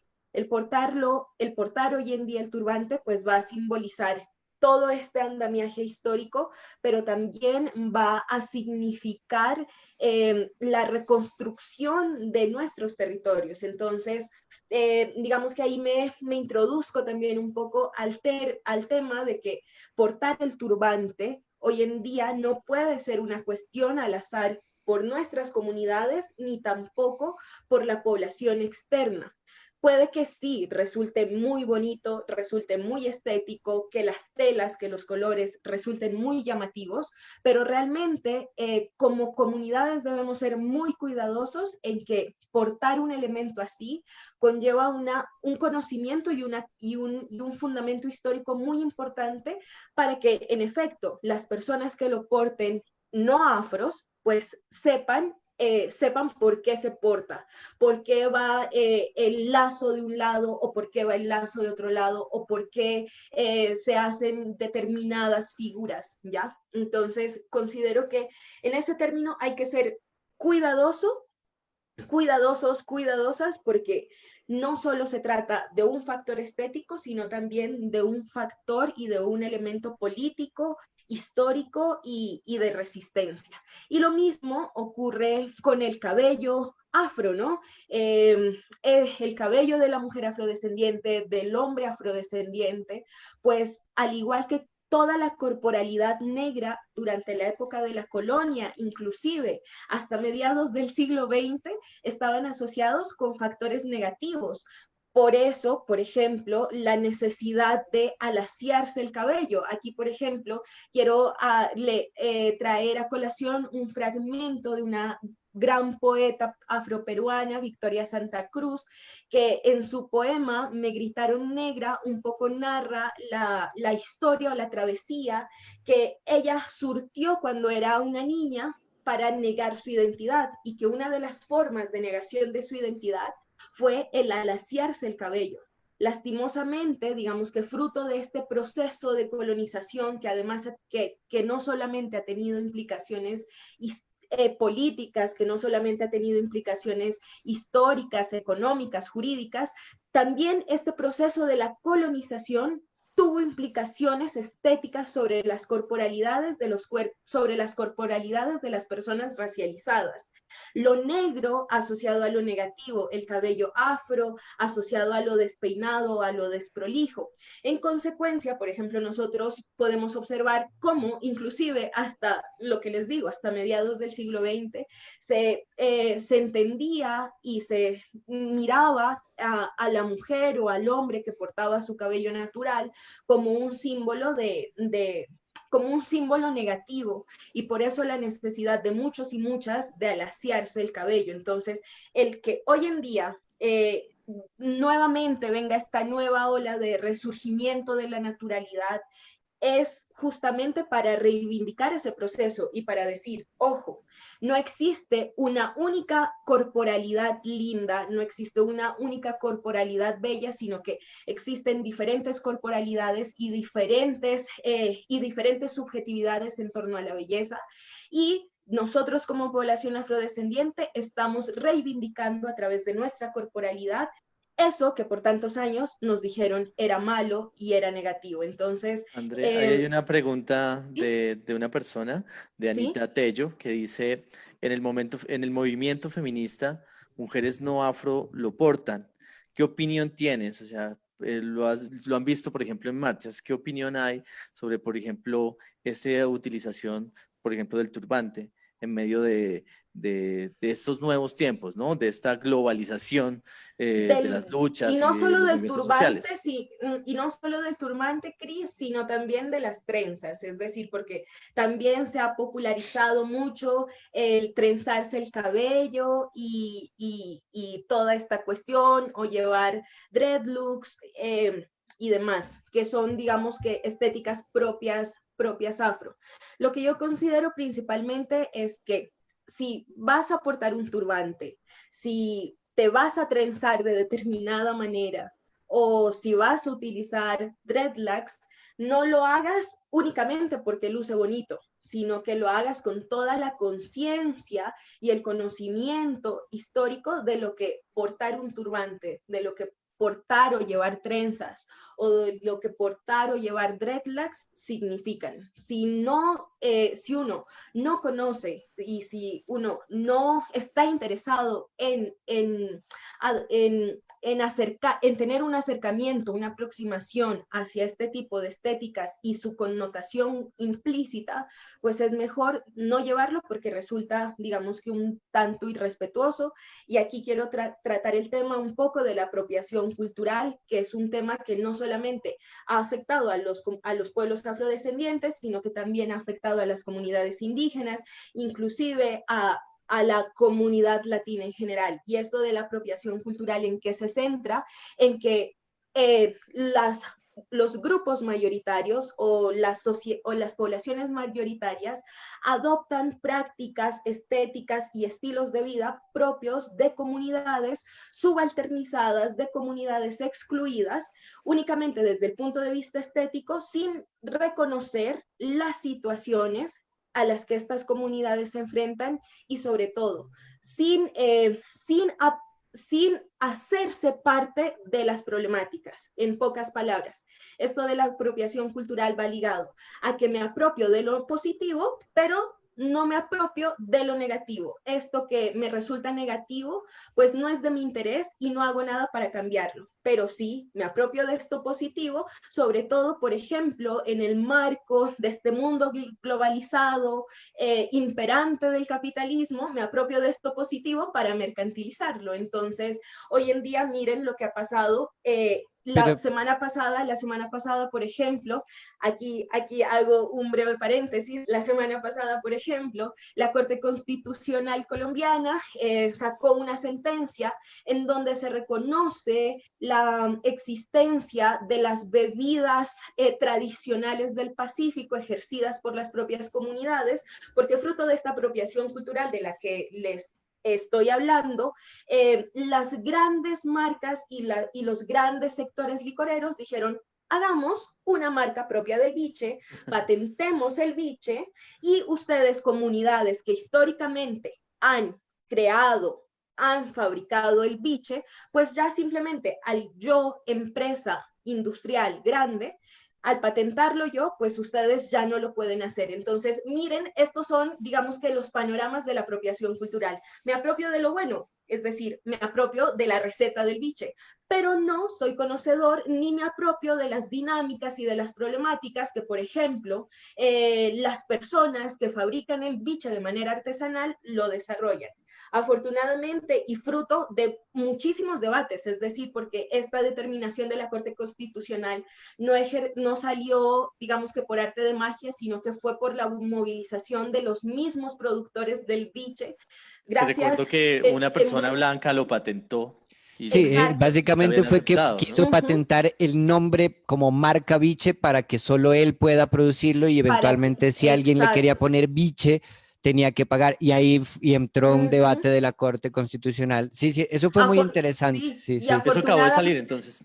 Sí, y afortunadamente la Corte Constitucional pues amparó el derecho de las comunidades que históricamente han desarrollado esta bebida y conocen la receta y saben cuál es la connotación de la receta. Entonces, digamos que un poco saliéndome del tema, digamos que este es el panorama de la apropiación cultural y frente a la pregunta que nos hacen a través de redes, lo que principalmente les digo, si las personas quieren portar un turbante, si las personas quieren trenzarse o lucir cualquier estética de poblaciones étnicamente diferenciadas, es decir, no únicamente afrodescendientes, sino también indígenas o rum, lo hagan con el conocimiento de causa de qué es lo que esto implica y sobre todo que esta simpatía por la estética no solo sea una simpatía respecto a lo bueno, sino también una empatía respecto a aquellas cosas que hay que mejorar y en las cuales como sociedad también pueden entrar a aportar.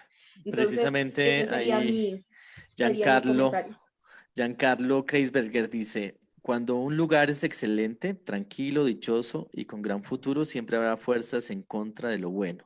La fortaleza de las personas que habitan esos lugares lleno de problemáticas, saben lo importante que es quedarse ahí y hacer resistencia a todo aquel o aquellos que pretenden pisotear los sueños, los buenos impulsos de una comunidad que saben que es lo suficiente fuerte para proteger y salir adelante. Esto hará que salgan adelante tarde o temprano y llegar a la solución, hablando específicamente de Tumaco. Por ahí también te manda un abrazo Jorge Herrera, que está bien. conectadísimo también, el Will López, y bueno, hay varias personas conectadas y también opinando y esperando, ya nos mandaron preguntas por el interno también. Súper Entonces, bien. ha sido muy lindo, André, conversar.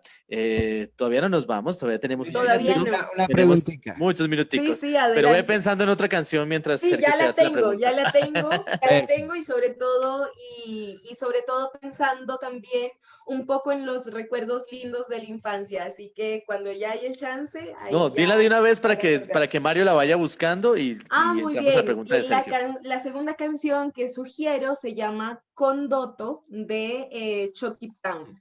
Es una canción muy bonita que nos muestra o sea, yo creo que a todas las personas que crecimos en el Pacífico nos traslada a esas épocas de la infancia, esas épocas bellas en donde salíamos a las calles. Recorrer en moto Tumaco. Recorrer en moto, taxi. Mira, tú estabas hablando de la apropiación cultural. Y una cosa, Muy por un bien. lado, considero yo que son los productos, que es aquellos elementos culturales que se vuelven productos en los términos ya más del sistema a nivel económico, como los elementos prácticos, tal, el turbante, las estéticas, las collares con ciertas técnicas, con ciertos motivos, con una romantización de la etnicidad para bien y para mal. Y exotización. Claro, no, y sí, lo exótico, lo étnico es lo exótico en lo que corresponde al sistema, si me entiendes, a la ciudad, digamos. Pero entonces está la otra parte, y son aquellos elementos culturales que, por decirlo de alguna manera, se vuelven embajadores de aquella empatía, que llevarlos implica también manifestar esa empatía, y a veces hay elementos que adquieren una profundidad tremenda de ciertos ideales. Se me viene a la mente, por ejemplo, la jata del movimiento palestino, si me entiendes, que mucha gente la usó y se volvió moda y al enterarse de más o menos como por dónde venía, habrá gente que la habrá dejado de usar, si me entiendes. por ejemplo, ¿no? Pero entonces desde la cultura afro, ¿cuáles considerarías tú que pueden ser esos elementos culturales que nos ha permeado al resto de la sociedad? Bueno, digo, el jazz, uno de ellos, y como dijo un profesor queridísimo, el jazz es el mejor invento del hombre. Estoy de acuerdo con él. Yo Ahora, también. habrá otros productos como en personas, digamos, puede ser, entre otros internacionales, la misma Nina Simone que tú comentabas, que ella decía que ser negra es un acto de resistencia en sí mismo. Pero ¿qué otros productos nos puede señalar como de este otro lado, que no tengan este peligro, digamos, de que no se cree que esa delgada línea entre la estética decorativa de pensamiento, de apariencia, versus esa empatía de demostrar esa pertenencia, ¿sí me entiendes? No sé, las panteras negras tenían unos símbolos claros que había blancos que no le rayaban los negros que podían usarlo, porque decían como era una manifestación de esa empatía. Porque la otra es ser policía y decir, no, vea, si usted no es negro, no use esa vuelta, hermano. Muy bien, muy bien. Al respecto, qué bueno que traigas a colación el tema de la bufanda. Y es justamente cuando la gente se dio cuenta cuál era la connotación de portar este elemento, tú mismo lo manifiestas. Muchos simpatizantes la siguieron portando con el conocimiento de qué era lo que simbolizaba, de qué era lo que representaba, y muchas otras personas que no se sintieron afines o que no se sintieron empáticas dejaron de utilizarla. Entonces, la idea es que justamente, la idea no es que la gente no afro no porte este tipo de estéticas o no porte este tipo de elementos. Reitero, lo que se trata es que al momento en que se va a portar algo relacionado a estas estéticas, se haga con todo el conocimiento de causa, es decir, se haga con todo el abordaje y con todo el estudio y sobre todo con todo el respeto de lo que implica portarlos, ¿no? Porque también hay mucha gente que lleva estos elementos porque les parece muy bonitos estéticamente y puede que no hayan conocido un poco el contexto de esta situación, pero también hay otro extremo que son las personas que portan este tipo de elementos para seguir acentuando estereotipos y seguir ridiculizando a la población afrodescendiente. Entonces, por ejemplo, nosotros miramos constantemente cómo, por ejemplo, en programas de televisión, hasta hoy en día se sigue mostrando únicamente, por ejemplo, a la mujer afrodescendiente como la mujer que lleva sus vestidos coloridos y su turbante y sus labios rojos supremamente pintados, etcétera, que es el refuerzo de ese estereotipo colonial en donde muestra a la mujer o a esta persona racializada como un sujeto que no inmutable, como un sujeto que no se transforma y sobre todo como un sujeto ajeno a. Entonces, consideraría en primer lugar que sí, es decir, yo no estoy diciendo no porten, sino que si lo portan, lo hagan con toda la investigación y con todo el respeto del caso. Ahora ¿Qué bien, elementos se te vienen a la mente que pueden ahora ser bien, embajadores de digamos eso? que me resulta un poco difícil decir qué elementos pueden resultar embajadores en términos de que lastimosamente estamos inmersos en un sistema económico que ha sido supremamente dominante y hasta el mismo hecho de generar empatía está sujeto a la mercantilización. Por ejemplo, traigo un poco alusión el caso de las mochilas guayú. En algún escenario de debate, por ejemplo, se hablaba al respecto frente al hecho de que, pues, hasta qué punto esto de la apropiación cultural lleva a que las personas entonces no compren mochilas guayú, o por qué, por ejemplo, desde el otro extremo de la justificación y de la invisibilización se plantea, por ejemplo, bueno, entonces, si no quieren que tomemos estas estéticas o que compremos estos elementos, entonces no los vendan. Entonces, frente a eso, se planteaba el caso de las mujeres que tejen las mochilas y posteriormente las comercializan. Y a esto digamos que, ¿a qué quiero ir? Justamente a que como estamos inmersos en un sistema que es el capitalismo y que ha inferido en todos los espacios de nuestra vida, hoy en día, pues lastimosamente, inclusive aquellos elementos que pueden resultar empáticos pueden ser sujetos a esta mercantilización. Pero eso todo va a ejemplo, suceder. Tú lo por dices, es el ejemplo, sistema. y por ejemplo, en el caso de las mochilas, resulta que las mujeres o las personas que fabrican estos elementos lo hacen porque el sistema llegó a sus territorios y no les dio alternativas para su subsistencia, no les dio alternativas económicas y deben mercantilizar sus productos que anteriormente consideraban propios. Entonces, en estos términos, ¿yo qué diría?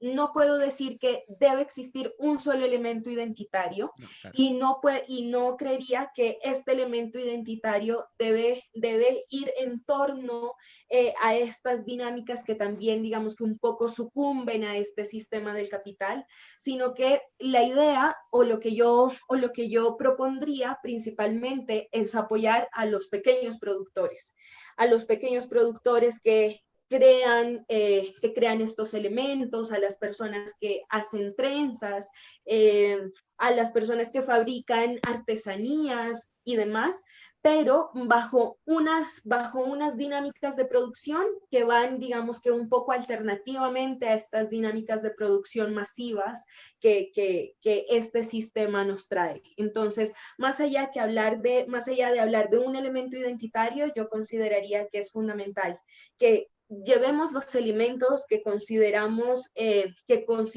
propios para nosotros, pero que los llevemos con el respeto y con el conocimiento de causa, y por otro lado, que pensemos y apoyemos a aquellos productores que no están inmersos dentro de estas grandes dinámicas de producción, sino que apoyemos a las personas que producen estos elementos a escalas menores y con la finalidad de subsistir y de transmitir su cultura hacia otras comunidades. Entonces, por ejemplo, apoyar a los pequeños artesanos, apoyar a los pequeños artesanos, apoyar a las personas que fabrican las mochilas y preferir no ir a donde comprarle a los hijos de Uribe. Exacto, no ir donde los hijos de Uribe a comprar esto por el triple del valor que corresponde, sí. Y así. Entonces, bueno, esa sería mi sugerencia principalmente. Lindo. ¿Vamos con tu canción? Y vamos, volvemos, listo. Porque sí hemos hablado un montón y re lindo. Sí. Esto va a quedar como material importantísimo. Entonces, Marito, vamos con Chucky Town, con la canción con Doto. Y pues un abrazo para todos los que se vienen conectando, a Marlon Aldemar, a Sebastián Mutis, a Carolina Guerrero, a Anita, a todos los que han llegado ahorita. Un abrazo inmenso, chicos, y ahí vamos con Chucky Town. Ahí estaba Chucky Town. Motivo por el cual posiblemente nos paren el en vivo, porque no puede inmediatamente me llegó, y mira que eso pasa, últimamente están como muy jodidos con la dinámica de el tema de derechos de autor. Ya ves toda la disputa que hay por Psycho. Sí. Y inmediatamente me llegó y me dicen, vamos a bajar el video en vivo de tu... No puede ser, no puede ser. Sí. Bueno, haberlo dicho antes. No, yo tampoco lo sabíamos, porque nos había pasado antes que lo que hacían era silenciarlo, ¿no? Silencian el en vivo ya en la grabación, lo silencian y no hay dificultades. Pues igual este espacio no se hace con ningún ánimo de lucro.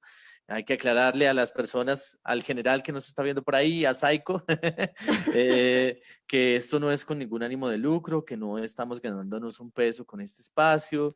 A Psycho, a los militares. Que esto está completamente, simplemente es para acercarnos más a los amigos y a la gente, traerles estos temas que son de tanta importancia, de tanta actualidad, de tanta sensibilidad, porque también es difícil tener estos temas tan sensibles en los medios tradicionales, ¿no?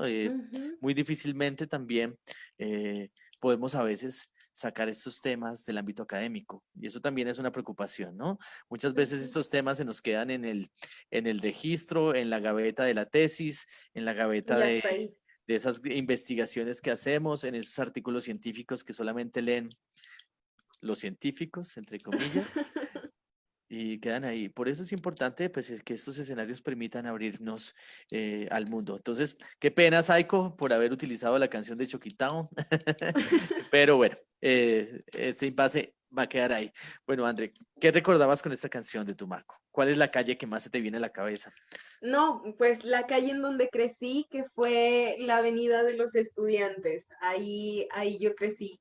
Y al respecto, por ejemplo, digamos que quiero recordar, el año pasado tuve la oportunidad de ir a Tumaco, fruto de estos procesos con las mujeres lideresas que tuvimos. Y tuve la oportunidad de ir con mi madre. Mis padres y yo vivimos pues aquí en Pasto desde el 2001. Y para mi sorpresa, me enteré, por ejemplo, que cuando yo nací, mi madre plantó un árbol frente a la casa donde vivíamos en esa época. Cosa que yo no sabía. El año pasado me llevó a conocer el árbol que plantó en la casa donde crecí, donde nací, perdón. Y es un árbol hermoso y que me recuerda un poco que ese árbol y yo compartimos raíces, no solo espirituales, sino también materiales en un lugar tan bonito como lo es Tumaco. Así que yo podría decir que mi nuevo lugar favorito en Tumaco es ese arbolito que mi madre plantó Te recordó que hace 28 árbol que años. nace torcido jamás su Jamás su tronco. tronco endereza, ¿no? Y lo vieran, es hermoso, es hermoso. Ay, hay que verlo, hay que Si en verlo. alguna oportunidad tenemos chance de volver a coincidir y de ir, pues ya se los Es que en algún mostraré. Es un momento... ficus hermoso, enorme.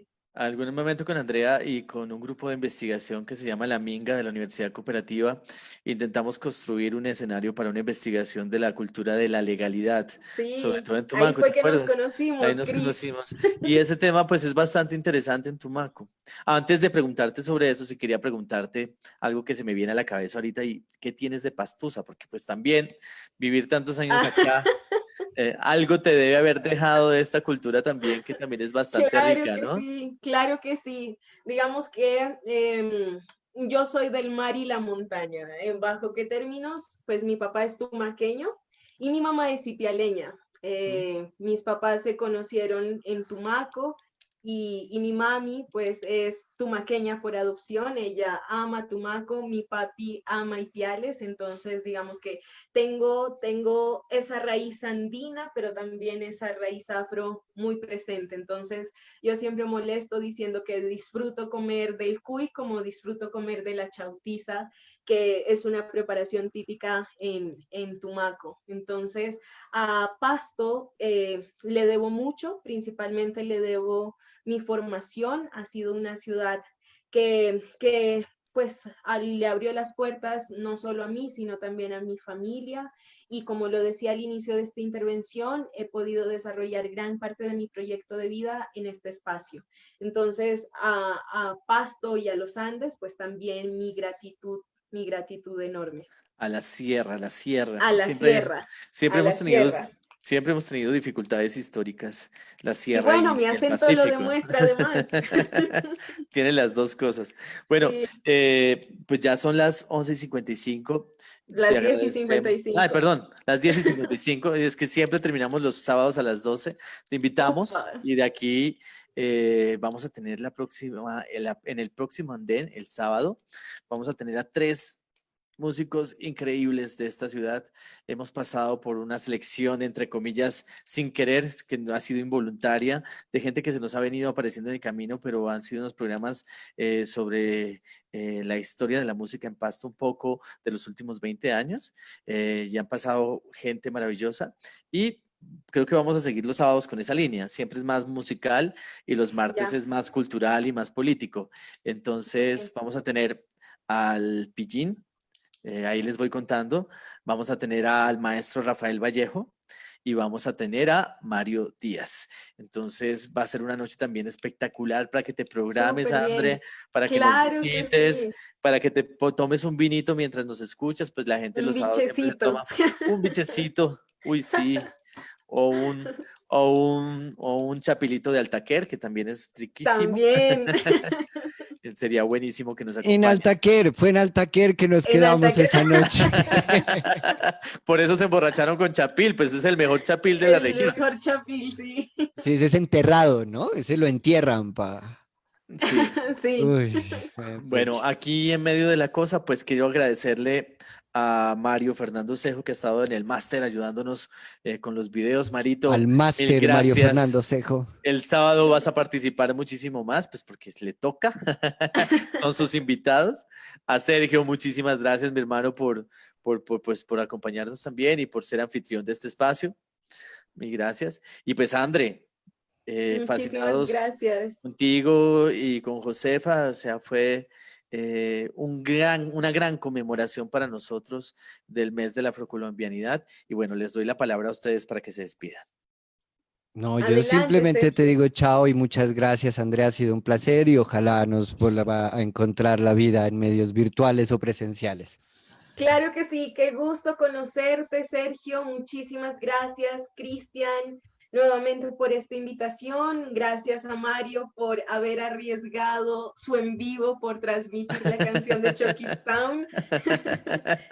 Creo que estos escenarios deben ser permanentes y siempre digo esto, más que queden resueltas preguntas, es que escenarios como estos nos generen más inquietudes, nos generen esa curiosidad por indagar y por adentrarnos un poco más y para salirnos un poco de la zona de confort en la que nos encontramos. Entonces, muchísimas gracias por el espacio, espero que queden muchas inquietudes, que queden muchas curiosidades y que queden muchos temas por trabajar. Es importante para la construcción de país, para la construcción de territorio, generar empatías y generar un sentido de lo común, un sentido colectivo. Entonces, escenarios como estos son vitales y bienvenidos siempre serán. Así que muchísimas gracias por la invitación a este lindo espacio. Antes que me digas la canción con la que vayamos a cerrar, yo me quedo con tu frase, pero esta que no pida derechos de autor. No pido derechos de autor. Con tu ¿Cómo puedes frase. saberlo ella? Sí. No sé, ahí vamos a ver si funciona o no funciona, pero me quedo con le que... cedo Ya les mando el PDF con la lista de todos los afiliados a Sal. Le cedo a Sergio la elección. Me quedo con esa frase de que las mujeres afro son todas políticas, o sea, sean o no sean, lo son. Es impresionante. Con cada acto, con cada cómo se mueven, en todo, ¿sí? Es impresionante esa frase y la voy a guardar ahí, la voy a recortar y te la voy a enviar. Ah, perfecto. Que ese buenísimo. fragmento creo que fue de los que más me impactó de hoy. En serio, quedamos con una construcción. Mejor dicho, hoy vamos a pensar en cómo construir de otra forma el país, estoy seguro. De eso Bueno, se entonces, trata. Mario, ¿qué se te ocurre? ¿Cerramos con algo de jazz que no nos censuren? Pues, o vamos? use Sexteto Tabalá. Otra vez Sexteto Tabalá, me parece. Perfecto. Sí, bien, perfecto. Estaba buenísimo. Para recordar a Josefa. Un abrazo también para Josefa. Muchísimas gracias por estar acá y bueno, nos vemos el sábado y muchísimas Chau. gracias. Chao, Muchísimas chao, chao, chao. gracias. Chao. Que estén bien. Cuando quieras, Marito.